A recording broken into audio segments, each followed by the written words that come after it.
Hello students, lockdown के कारण आपका क्लास बाधित रहा है।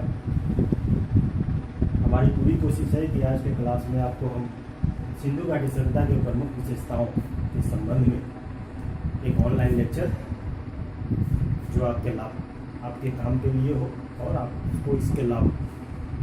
हम जानते हैं कि सिंधु घाटी सभ्यता जहाँ विश्वविद्यालय द्वारा बनाए गए प्रमुख क्वेश्चन होता है, वहीं पर प्रतियोगी परीक्षाओं विशेषकर यूपीएससी और बीपीएससी के लिए भी ये क्वेश्चन अति महत्वपूर्ण क्वेश्चन आते हैं।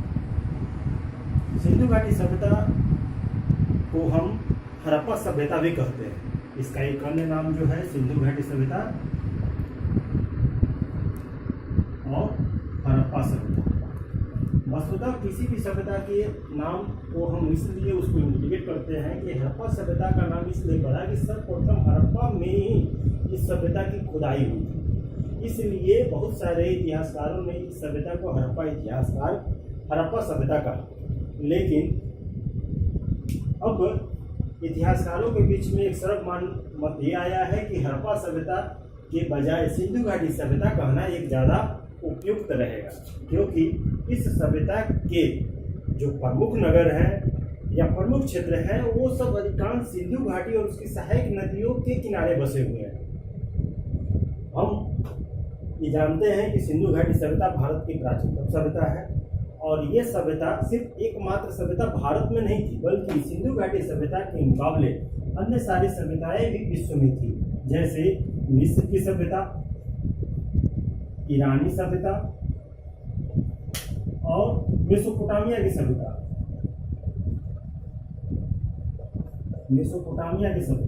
ये सभी सभ्यताएं सिंधु घाटी के समकालीन थी। ये भी ध्यान देने वाली बात है कि इन सभी सभ्यताओं के बीच में आपस में अंतःक्रिया भी थी। ये एक दूसरे से संपर्क में थे, इसलिए इन लोगों के बीच में व्यापार, आचार व्यवहार, सांस्कृतिक आदान प्रदान भी हुए हैं।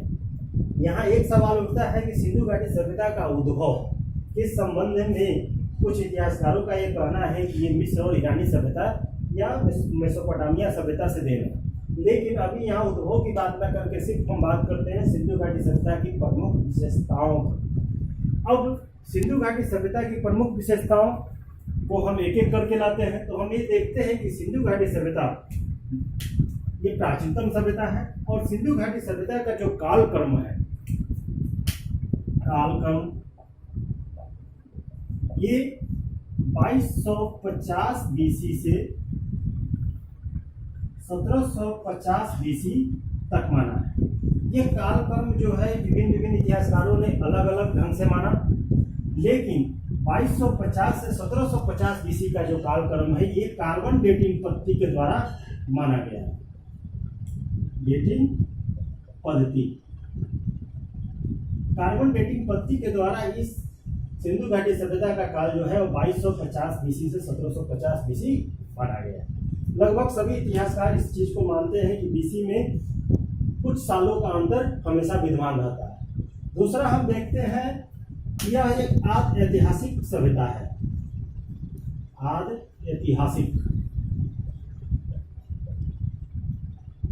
ऐतिहासिक सभ्यता का आशय ये है कि ऐतिहासिक सभ्यता और आद्य ऐतिहासिक सभ्यता में जहाँ लिपि और लेखन जो साहित्य हमें प्राप्त होते हैं उनको पढ़ लिया गया है। लेकिन सिंधु घाटी सभ्यता को आद्य ऐतिहासिक सभ्यता इसलिए कहते हैं कि इस काल में जो लिपि प्राप्त हुई है वो लिपि का अभी तक इतिहासकारों के बीच में सर्वमान्य ढंग से यह नहीं साबित हो पाया है कि इसमें क्या लिखा गया है। मतलब इसमें अभी लेखन और लिपि के संबंध में इतिहासकारों के बीच मतभिन्नता है, या यह कह सकते हैं कि अभी तक पढ़ा नहीं गया है। इसी कारण से इस सभ्यता को आद्य ऐतिहासिक सभ्यता कहते हैं। तीसरा विशेषता जो है यह एक कांस्य सभ्यता है। कांस्य सभ्यता का आशय क्या है कि इस युग में सर्वप्रथम पहली बार कांसा का इस्तेमाल हुआ है, और यह कांसा जो है ये तांबा और टीन को मिलाकर बनता है।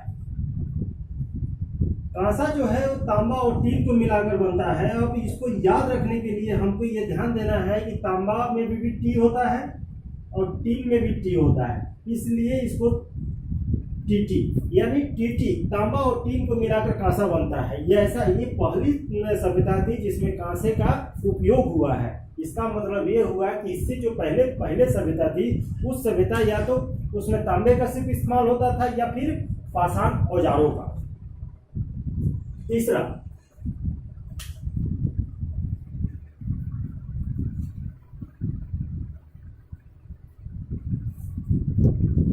अब हम ये देखते हैं कि सिंधु घाटी सभ्यता, ये जो प्रमुख स्थल है, उन प्रमुख स्थलों में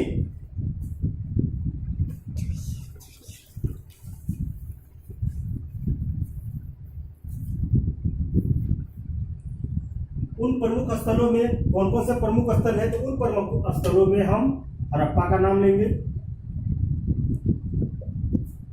मोहनजोदड़ो,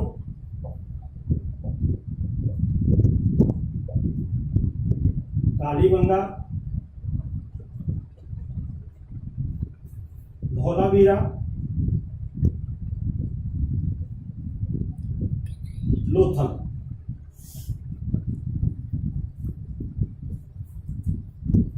अब ये प्रमुख नगर है।